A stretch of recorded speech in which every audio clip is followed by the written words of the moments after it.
අයිබෝවන් ආදරණීය දරුවනේ අද ICT for you ඉතින් මම අද කතා කරනවා 10 ශ්‍රේණියේ ICT විෂයට අදාළව පළවෙනි පාඩම.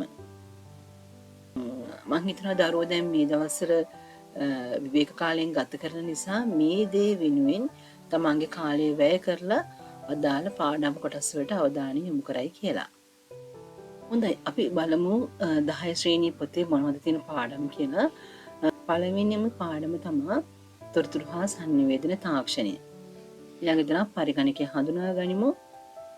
තුන්වෙනි පාඩම පරිගණක පද්ධතියේ දත්ත නිරූපණයට භාවිත කරන ක්‍රම. 4 තාර්කික ద్వාර හා බූලීය බීජ තර්කය. 5 මෙහෙයුම් පද්ධතිය. 6 වදන් සැකසීම. 7 පැතුරුම්පත්. 8 ඉලෙක්ට්‍රොනික සමර්පණ. 9 දත්ත සමුදාය. හොඳයි ඕක තමයි සිංහල මීඩියම් පොතේ තියෙන්නේ. අපි බලමු ඉංග්‍රීසි මීඩියම් පොතේ මොනවද තියෙන්නේ කියලා. First lesson Information and Communication Technology. Second Fundamentals of a Computer System. Third Data Representation Methods in Computer System. Fourth Logic Gates with Boolean Functions. Fifth Operating System. Sixth Word Processing. Seventh Electronic Spreadsheet. 8th Electronic Presentation. 9th Database. හොඳයි ඔන්න ඔය විදිහට තමයි 10 පන්තියේ පාඩම් ටික පෙළ ගැසිලා තියෙන්නේ. මේ වෙන විට දරුවන් මං හිතනවා පොත් හැමෝටම හම්බෙලා ඇති කියලා. ඒක නිසා මම අද කතා කරනවා මෙන්න මේ පළවෙනි පාඩම Information and Communication Technology. ඒ කියන්නේ තොරතුරු හා sannivedana තාක්ෂණය කියන පාඩම. හොඳයි අපි බලමු පාඩමට ගිහිල්ලාම. දැන් මේ පාඩමේදී ඔයාලා මේ පාඩම ආධාරලා එවුනාට පස්සේ මෙන්න මේ කොටස් ටික හොඳට දැනගන්න පුළුවන් වෙන්න ඕනේ. මොනවද? දත්ත හා තොරතුරු වෙන් කර හඳුනා ගැනීම. පද්ධතියක් යනු කුමක්ද? එදිනෙදා ජීවිතයේදී දක්නට ලැබෙන පද්ධති. ගුණාත්මක තොරතුරුක ලක්ෂණ. තොරතුරු හා sannivedana තාක්ෂණය. තොරතුරු හා sannivedana තාක්ෂණයේ යෙදවුම් පරිගණකයේ පරිණාමය. ඔන්න ඔය වගේ දේවල් පිළිබඳව අපි අවධානය යොමු කරනවා මෙන්න මේ පාඩමේදී. Okay, in this chapter you will learn these are the points. How to identify data and information, what a system is, the systems we come across in our day-to-day activities, characteristics of quality information, information and communication technology, applications of information and communication technology, and evaluation of the computer. හොඳයි මම ඉස්සරවම කතා කරනවා දත්ත හා තොරතුරු. දත්ත හා තොරතුරු. දත්ත කිව්වොත් එහෙම අපි දන්නවා data එකක්. data එකක් කියන්නේ මොකද්ද? වෙන වශයෙන් ගන්නකොට අපිට ඒකෙදි අර්ථයක් කියන්න බෑ. වචන, අංක, සලකුණු ඔන්න ඔය වගේ දේවල් වලට තමයි අපි දත්ත කියලා කියන්නේ. එතකොට මේ දත්ත අරගෙන සකස් කරලා ඒක අර්ථවත් තොරතුරක් බවට පත් කරනකොට තමයි අපිට ඒක ইনফরমේෂන් එකක් බවට පත් වෙනවා. ඒ කියන්නේ අපිට ඒකින් තොරතුරු එහෙම නැත්නම් තීරණ ගැනීම සඳහා අපිට මෙන්න මේ තොරතුරු කියන එක ගොඩක්ම වැදගත් වෙනවා. Okay. Then numbers, words, images and symbols which do not bear a meaning. That's why we called it data. When standing alone are called data. While we can arrive at meaningful information by arranging and processing data, we can use them to make decisions also. After that, we can input data. After that, processing and output is information. හොඳයි අපි උදාහරණයක් ගමු. දැන් උදාහරණේ තියෙනවා ඔන්න පන්තියේ ළමයිගේ නම් තියෙනවා. ඒ කට්ටියට අවශ්‍ය කරන ලකුණු ටික මාක්ස් ටික තියෙනවා. එතකොට මෙන්න මේ විදිහට තමයි නාම තියෙනවා. ඊට පස්සේ සබ්ජෙක්ට්ස් ටික තියෙනවා. ඔය විදිහට තිබ්බහම අපිට මේකෙන් තොරතුරක් ගන්න පුළුවන්ද? අපිට මේකෙන් තොරතුරක් ගන්න බෑ. මෙතන තියෙන්නේ මොනවද? නම් ටිකක් සහ ලකුණු ටිකක් විතරයි. ඊට පස්සේ අපිට පුළුවන් මේ තියෙන ටේබල් එකේ තියෙන data ටික මෙන්න මේ විදිහට අපි ගන්නවා මුළු ලකුණු සාමාන්‍ය සහ ස්ථානය.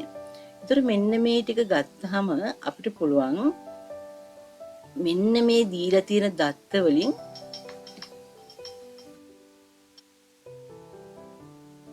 මෙන්න මේ දීලා තියෙන දත්ත වලින් තොරතුරු ලබා ගන්න. Okay, now this is the example.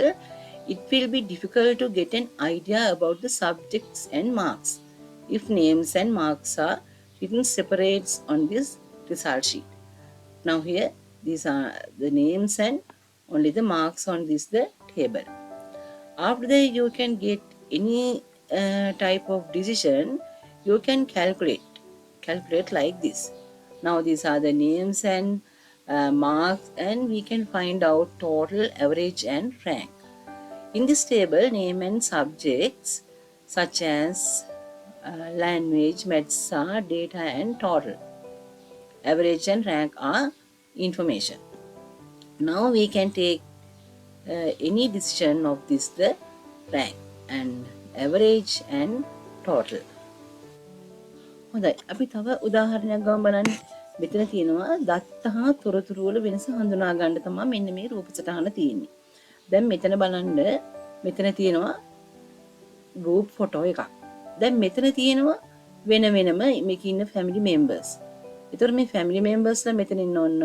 මෙතන ඉන්නවා අයියා, තාත්තා, නංගි, අම්මා ඔන්න ඔය විදිහට ඉන්නවා. දැන් මේ කට්ටිය වෙන වෙනම හිටපුවාම අපිට තොරතුරක් ගන්න බෑනේ නේද? දැන් මෙයාලා ඔක්කොම එක තැනක හිටියොත් මෙන්න මෙතනදී අපිට ගන්න පුළුවන් මේක පවුලක් කියන පික්චර් එකක් විදිහට. එහෙනම් data එකත් ඒ වගේ data එක වෙන වෙනම තිබ්බට අපිට decision එකක් ගන්න බෑ. ඒක information එකක් බවට පත් වෙන්න ඕනේ. Okay. Now a second example to identify the differences between data and information. Okay, let us consider the following figures. Now these are the figures. We can take each images separately. It does not convey a meaning. That's why we called it data. But when properly arranged as on the right hand side, one can understand that these are the members of the family. Now they are all together in in one picture. These are the only human figures like data and information.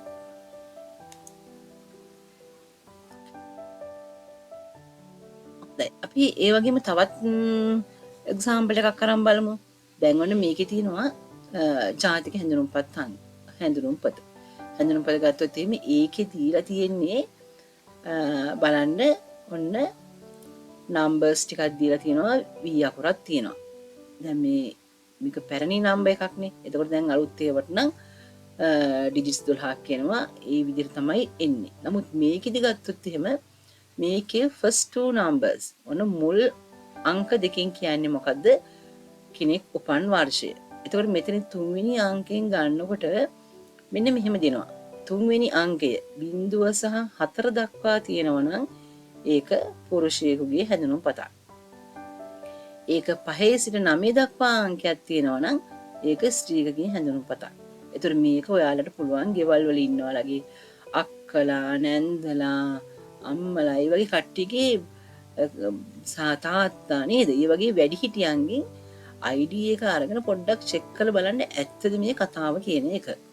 ඉන්න ඔය විදිහටත් අපිට පුළුවන් මෙතනදී data and information මොනවද කියන එක තෝරගන්න. Okay, example 3, analyzing NIC number. Now here, these are the first two numbers, the year of birth by first two numbers. And third number 0 to 4 denotes that the person is male. And 5 to 9 denote that the person is female. After that, you can find out what are the real ID number. ඔන්න ඔබට ක්‍රියාකාරකමක් තියෙනවා. ඒ ක්‍රියාකාරකම තමයි දත්ත හා තොරතුරු සඳහා වෙනත් උදාහරණ 5 ක්‍රියා දක්වන්න. එතකොට මේක පුළුවන් ඔබලගේ දැන් IT වලට ලියන්න වෙනම පොතක් තියෙනවනේ නේද? එතකොට මේකෙදි අපිට පුළුවන් මේ ක්‍රියාකාරකම එක කියලා දාලා මේකට උත්තර ලියන්න. මම හිතනවා දරුවෝ ඒ දේ සිද්ධ කරයි කියලා. Okay, activity. Provide 5 other examples for data and information. හොඳයි. ඔබ දැන් මේ පාඩමට අදාළව තියෙන ක්‍රියාකාරකම් කරන්න නැවතත් මෙවැනිම වීඩියෝ එකකින් හමු වීමට බලාපොරොත්තු වෙනවා. එතෙක් ඔබට සුබ දවසක්.